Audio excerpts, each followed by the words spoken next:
नमस्कार. Satara 7 star news चॅनलमध्ये आपले सहर्ष स्वागत आहे. कुमटे येथील लोकनियुक्त सरपंच संतोष चव्हाण यांचा आक्रमक पवित्रा. अल्पवयीन मुलीच्या अत्याचार प्रकरणाचा तपास कोरेगाव पोलिसांकडून काढून घेण्याची मागणी.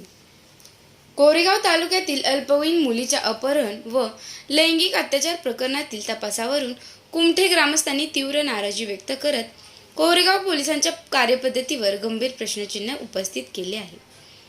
या प्रकरणाचा तपास तात्काळ कोरेगाव पोलीस ठाण्याकडून काढून स्वतंत्र विशेष तपास पथक किंवा स्थानिक गुन्हे शाखेकडे कायमस्वरूपी वर्ग करण्यात यावा, अशी मागणी लोकनियुक्त सरपंच संतोष चव्हाण यांनी वरिष्ठ पोलीस व महसूल अधिकाऱ्यांकडे सोमवारी एका निवेदनाद्वारे केली आहे.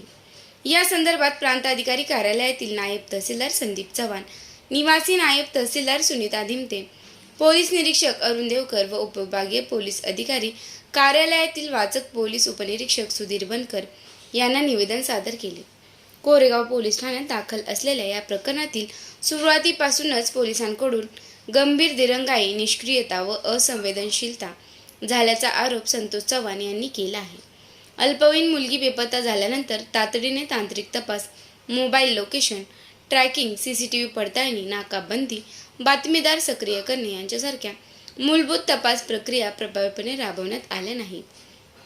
पीडित कुटुंबीय वारंवार पोलीस ठाण्यात पाठपुरावा करत असतानाही त्यांना योग्य प्रतिसाद मिळाला नसल्याचा गंभीर आरोप चव्हाण यांनी केला आहे.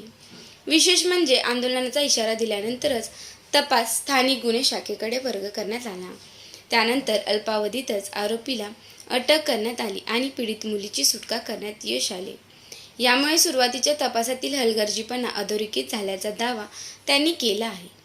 ग्रामस्थांनी निवेदनात म्हटले आहे की अल्पवयीन मुलीवर गुन्ह्यांमध्ये निष्पक्ष व जलद तपास होणे अत्यंत अत्यावश्यक असून स्थानिक यंत्रणा अपयशी ठरल्याचे दिसून येत आहे. तसेच तपास पुन्हा त्याच यंत्रणेकडे देण्यात येत असल्याची माहिती समोर येत असून त्यामुळे पुरावे कमकुवत होण्याची व साक्षीदारांवर दबाव येण्याची भीती व्यक्त करण्यात आली आहे. गावाच्या प्रतिष्ठेला या घटनेमुळे धक्का बसल्याची भावना व्यक्त करत ग्रामस्थांनी संबंधित निष्काळजी अधिकारी व कर्मचाऱ्यांवर विभागीय चौकशी करून कठोर कारवाई करण्याची मागणी केली आहे.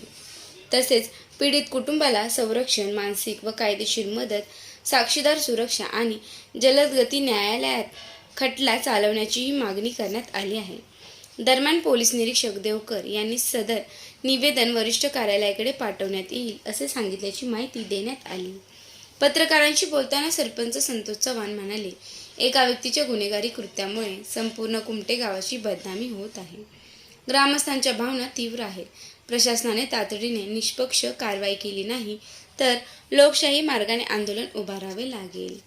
आज इथे पोलीस स्टेशन कोरेगाव इथे निगडी गावचं जो अल्पवयीन मुलीवर अत्याचार झाला त्या संदर्भात जो आरोपी आतिश जावळे त्याला जी LCBनं पकडलं त्याबद्दल प्रथमतः LCBचं अभिनंदन आणि स्वागत.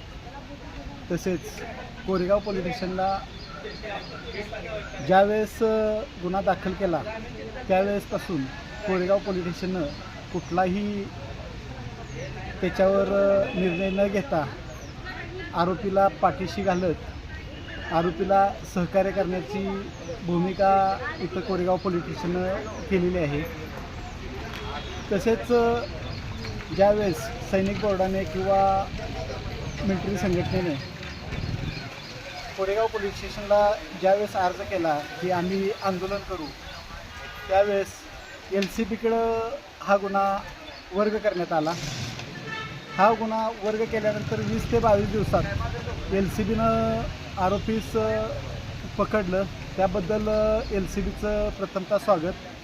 तसेच हा गुन्हा पुन्हा जे जगदाळे साहेब आहेत तपासी अधिकारी त्यांच्याकडं न ठेवता हा पुन्हा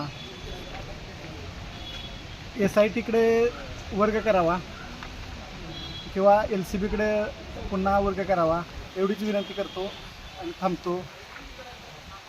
आतिश जावळे हा सराईत गुन्हेगार असून त्याला जास्तीत जास्त शिक्षा व्हावी एवढंच बोलतो.